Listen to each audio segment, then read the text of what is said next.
On parle de Daïvo. Mais de quoi s'agit-il? Daïvo, il dit c'est stupide. En ma qualité de chef suprême des armées, on vient me demander mon concours pour retrouver un compatriote qui a disparu. Immédiatement, j'ai fait appel au commandement. Retrouvez-moi la personne. Je m'absente. Le 4e jour, on vient me dire, c'est dommage, monsieur le président. Ce monsieur a été tué par un assassin qui était en prison, un Adja. Et le type qui a été tué est un Adja. Il s'est retrouvé en prison pour d'autres crimes. Un habitué de crime. En tant que garant de l'ordre public, chers compatriotes, j'ai souhaité que la police puisse exhumer le corps. J'ai fait venir, j'ai fait appel à la France, à l'Allemagne, pour que l'ADN soit fait. Les politiciens ont tout bloqué du côté des parents. Mais en fin de compte, le docteur allemand, en partant, a coupé les doigts de ce monsieur du corps, devant tout le monde, et a demandé à la justice d'envoyer les empreintes.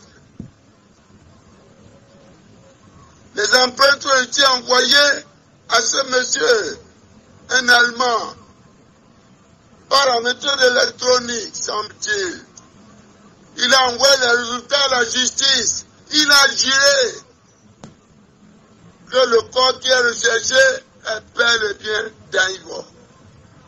Il confirme les déclarations de l'assassin, le féticheur. Mes chers compatriotes, où en sommes, où allons-nous? C'est pas de quelle politique s'agit. On bloque le dossier. Et la justice bloque le dossier, ne veut pas se prononcer, ne veut pas punir celui qui tue son voisin.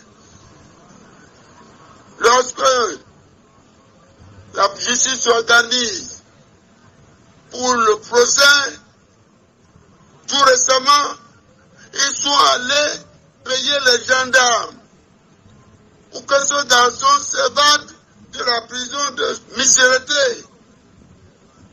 Mais ce n'est pas avoir la foi en Dieu.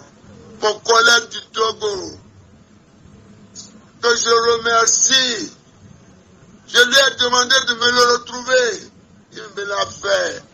Il a envoyé des gendarmes depuis misérité la prison. Ils ont suivi ses traces pour le retrouver en pleine brousse chez les féticheurs au Togo, au centre du Togo. On l'a ramené. Alors de quelle affaire Daïvo? Des irresponsables. Vous me demandez un service, je rends le service, parce que les élections s'approchent, ils se mettent à mentir. Mais ça, c'est quoi ça? C'est quelle culture ça? Elle est mortelle, cette culture. Elle est mortelle.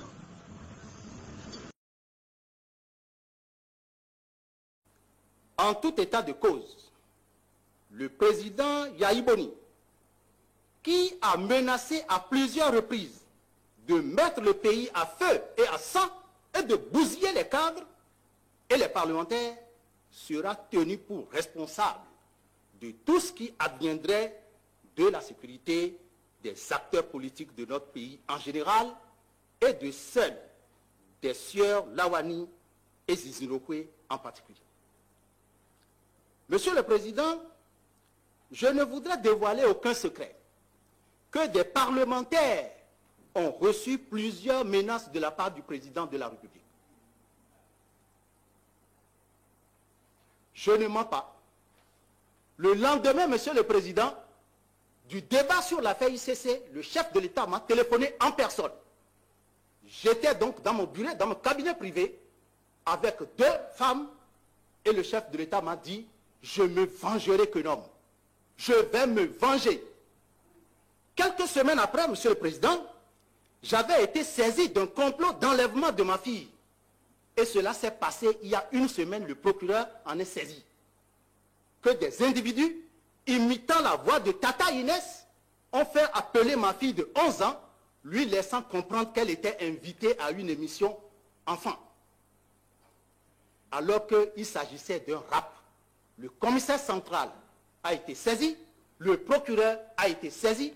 Je pense que si je lis les menaces directes du chef de l'État à l'enlèvement de ma fille, je pense que tout ceci est vrai. Nous ne sommes plus dans une république, nous sommes dans une jungle, Monsieur le Président. Nous voulons, après ces témoignages, dire... L'affaire d'Anguiveau commence en août 2010, quand Pierre Urbain d'Anguiveau, cadre au ministère des Finances et opposant au régime de Boni Yayi, disparaît mystérieusement à Cotonou. 1 mois plus tard, un corps est retrouvé à Womey, présenté comme le sien, mais sa famille conteste. Kojo Kossi Alofa, féticheur, et Donatien Amoussou sont arrêtés, accusés d'assassinat et de complicité.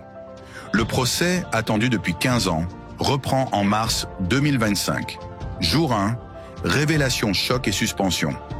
Jour 2, Alofanitou, Amoussou reste flou sur un téléphone suspect et le colonel Koumasekbo, cité sans apparaître, intrigue. Entre pression politique et silence, ce drame historique cherche encore sa vérité. Boni Yayi n'a jamais tué Dangivo. Comment? Boni Yayi n'a jamais tué Urbain Dangivo.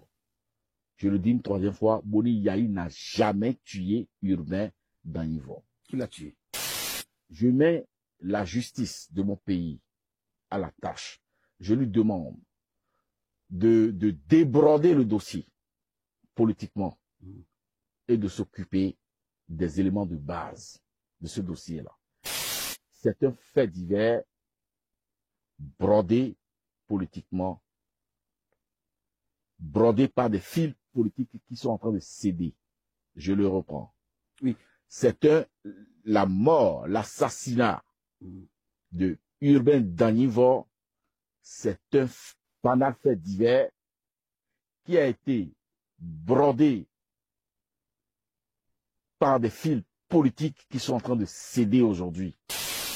Écoutez, je ne voudrais pas aller en profondeur de ce dossier, ce n'est pas le but de mon passage, mais je vais vous dire que c'est un dossier que je ne connais que trop bien.